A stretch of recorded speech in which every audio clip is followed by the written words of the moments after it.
It's slow English. Time to brush up your English listening skills with a story read at a slower pace. Today's story is called The Boat Girl Bride. Wang Kulingang was a young man of good family.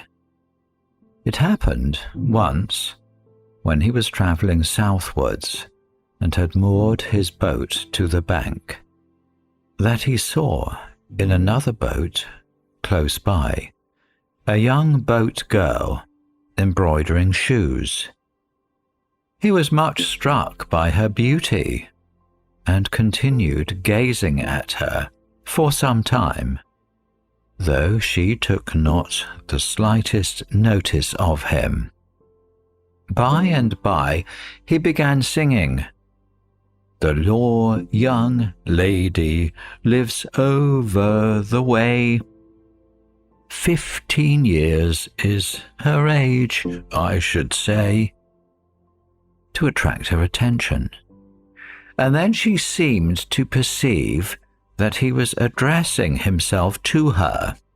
But after just raising her head and glancing at him, she resumed her embroidery as before.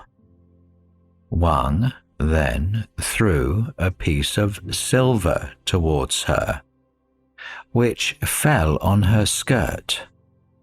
However, she merely picked it up and flung it onto the bank, as if she had not seen what it was.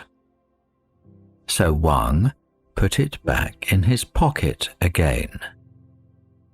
He followed up by throwing her a gold bracelet, to which she paid no attention whatever, never taking her eyes off her work. A few minutes after her father appeared, much to the dismay of Wang, who was afraid he would see the bracelet. But the young girl quietly placed her feet over it and concealed it from his sight. The boatman let go the painter, and away they went downstream, leaving Wang sitting there, not knowing what to do next. And having recently lost his wife, he regretted that he had not seized this opportunity to make another match.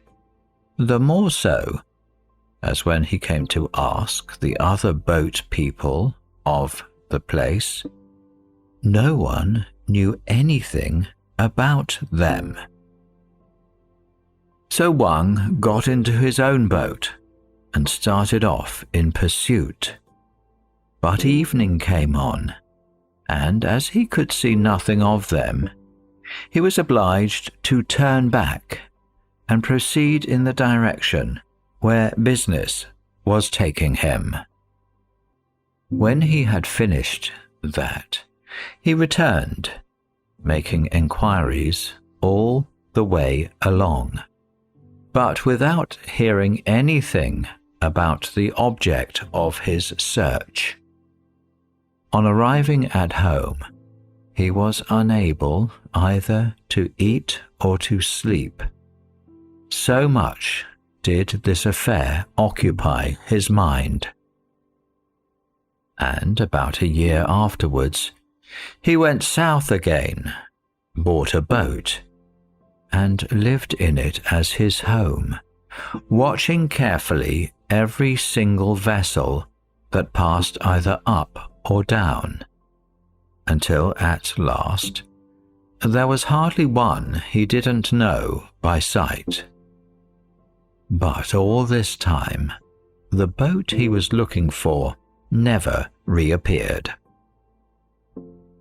Some 6 months passed away thus, and then, having exhausted all his funds, he was obliged to go home, where he remained in a state of general inaptitude for anything, One night, he dreamed that he entered a village on the riverbank, and that, after passing several houses, he saw one with a door towards the south and a palisade of bamboos inside. Thinking it was a garden, he walked in and beheld a beautiful magnolia covered with blossoms, which reminded him of the line, "And Judas tree in flower before her door."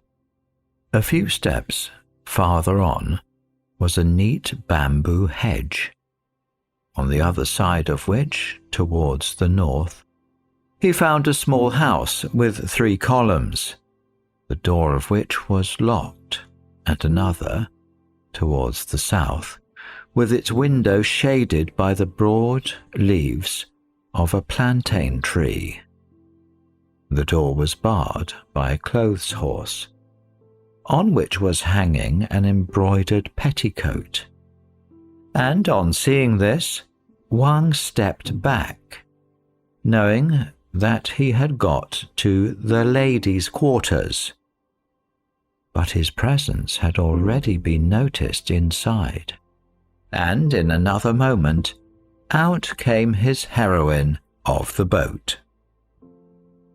Overjoyed at seeing her, he was on the point of grasping her hand, when suddenly the girl's father arrived, and in his consternation, Wang waked up and found that it was all a dream.